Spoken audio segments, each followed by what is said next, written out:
Hey guys, welcome back to the channel. Just got the G303 Shroud Edition, and some of the most apparent changes out of the box are the dimensions of the mouse. They are a lot different than the original, and the mouse finally has USB-C. To get into build quality, I don't have any concerns with my copy of the mouse. I have no flex from the sides in, from the top down, or from the bottom up. I do think the skates out of the box are good. I will be replacing them though for better third-party skates. They are the same material as on the Superlight. And the skates are very big with the center ring skate out of the box and rounded edges.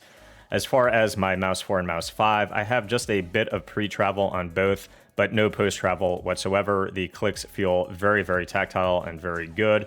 As far as Mouse 1, I have virtually no side flicks whatsoever, literally almost none at all. And as far as the scroll wheel, my scroll wheel feels good, my DPI button feels good.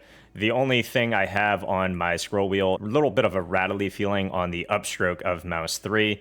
And as far as pre and post travel, I have just a bit of pre-travel and literally no post-travel whatsoever. And to give you guys a sound test of those switches,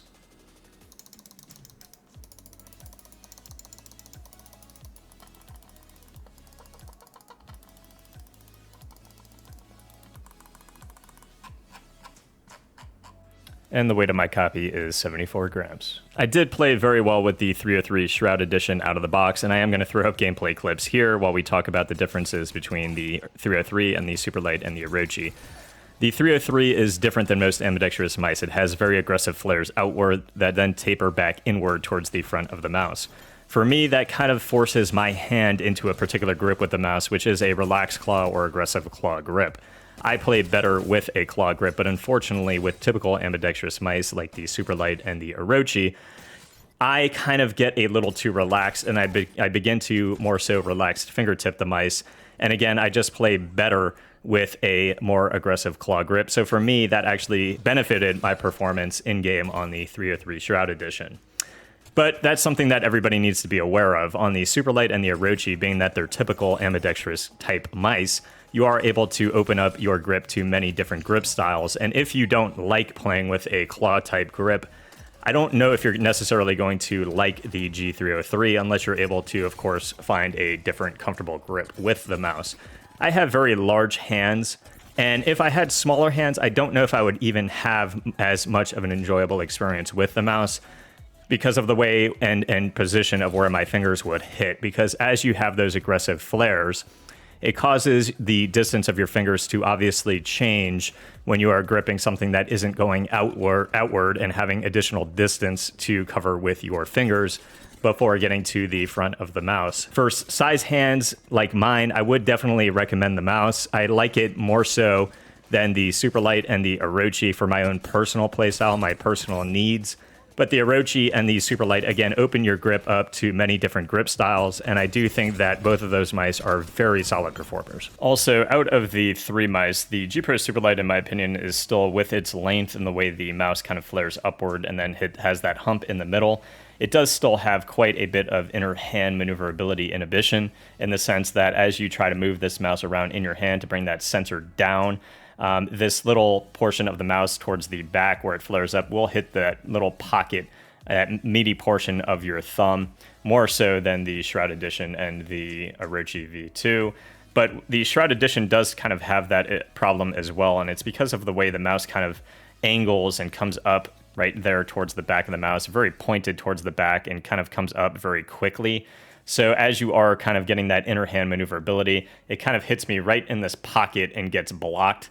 But that is something that you get used to and something that you will overcome rather quickly depending on your size of hand. When I am kind of in that grip, I do feel it becoming a little bit of an issue compared to something like the Orochi V2 and how maneuverable it is within the hand. But it's something, you know, that you'll just end up using your arm a little bit more and something that you will naturally kind of get over. So I don't think it's too much of an issue, but definitely something to point out as far as the shape differences and dimensions of the 3 mice. There are a ton of wireless mice on the market to choose from, whether you want ambidextrous or if you want ergonomic, if you want something small, if you want something longer, or if you want something very comfortable, big, ergonomic like the Model D wireless. But there really is nothing that comes close to the size, dimensions, and design of the G303 Shroud Edition. It is something that is very unique. And again, I do feel like it helped my own individual gameplay and feeling a little bit sharper with my own personal grip and forcing me into having that grip that felt very, very good in game for me. So if you're looking for something that has some uniqueness on the market, if you're looking for something that feels very good build quality wise and has a very good top tier wireless sensor, great battery life, the G303 design and shape of the mouse sets it apart from other options on the market. The G303 Shroud Edition is $129. I wish it was more along the lines of closer to at least only $100. So I do think the price is a little bit high. But I'm sure there's a surcharge for any mouse that bears the Logitech brand and Logitech name. As far as the weight of the mouse, it felt very good. I didn't have an issue with the weight. The only thing I can kind of say that was a negative was a little bit of ping type feeling or rattly feeling of some of the springs on Mouse 4 and Mouse 5 at times, certain ways that you hit them, as well as the scroll wheel.